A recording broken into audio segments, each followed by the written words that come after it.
Hey everyone, welcome back to Corporate Decoder, the place where we uncover the hidden stories behind those dry corporate filings. And let me tell you, this latest one from INVO Fertility has a new auditor future. So what's the big deal here? Well, INVO Fertility has just filed a Form 8K, which is basically a report for surprising events that shareholders should know about. Think of it as a company's urgent telegram to the world.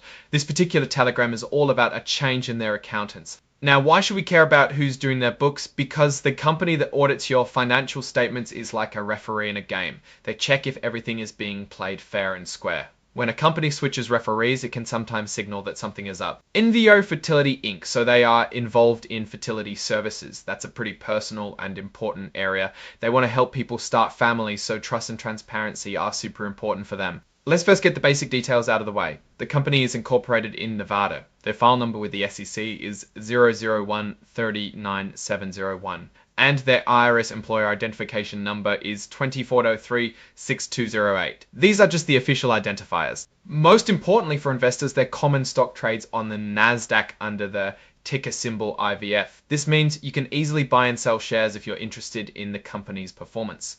Now let's get to the meat of this 8K filing, which is item 4.01. This section is all about changes in their certifying accountant. Here's the core news. On September 3rd of 2025, INVO Fertility told M&K CPS PLLC that they were letting them go. This dismissal is effective September 5th, so they had a very short turnaround. M&K was their independent registered accounting firm. Now the filing gives us some important context about M&K's work. Their audit reports for the years ending December 31st, 2023 and 2024 didn't have any major red flags. That means M&K didn't say the company had bad accounting or was hiding something in those reports. They didn't give a disclaimer of opinion, which is like saying we couldn't form an opinion, and their reports weren't qualified, meaning they didn't point out specific problems with accounting principles or offer anything as uncertain. And this is a big but. Here's where it gets interesting. Well, M&K didn't find specific accounting errors in their reports for 2023 and 2024. They did express substantial doubt about INVO Fertility's ability to continue as a going concern. Now, what does that mean in simple terms? It means the auditors looked at the company's financial health and thought it might not be able to keep its doors open or operate for much longer without serious problems. This is a major warning signal for investors and anyone looking at the company. The filing also confirms that there were no disagreements between INVO Fertility and M&K on how to account for things or how to prepare the financial statements. They also say there were no report in their report. It's not that the accountants found massive fraud or anything like that. So INVO Fertility has sent their explanation to M&K and asked the accounting firm to confirm if they agree with what INVO Fertility has said in this filing. The response from M&K, if they agree or disagree, is attached as Exhibit 16.1. We'll have to check that exhibit separately, but the fact that they're asking for this confirmation shows they're being careful about how they portray the change.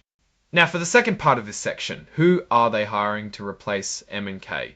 Effective immediately on September 5th, the Audit Committee approved hiring Withum Smith Blusbaum PC, or Withum as their new independent registered public accounting firm.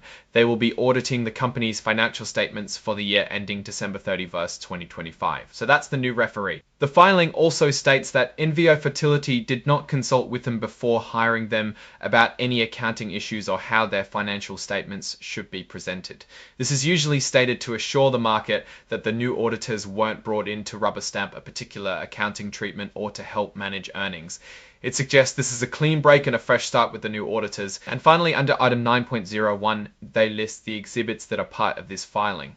The most important one here is Exhibit 16 on that letter from M&K CPAS PLLC to the SEC dated September 5th.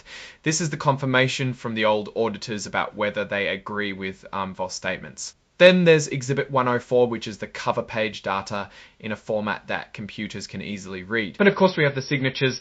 Stephen Shum, the Chief Executive Officer, signed off on this report on September 5th, 2025. So what's the takeaway here? The big story is the dismissal of M&K CPAS PLLC.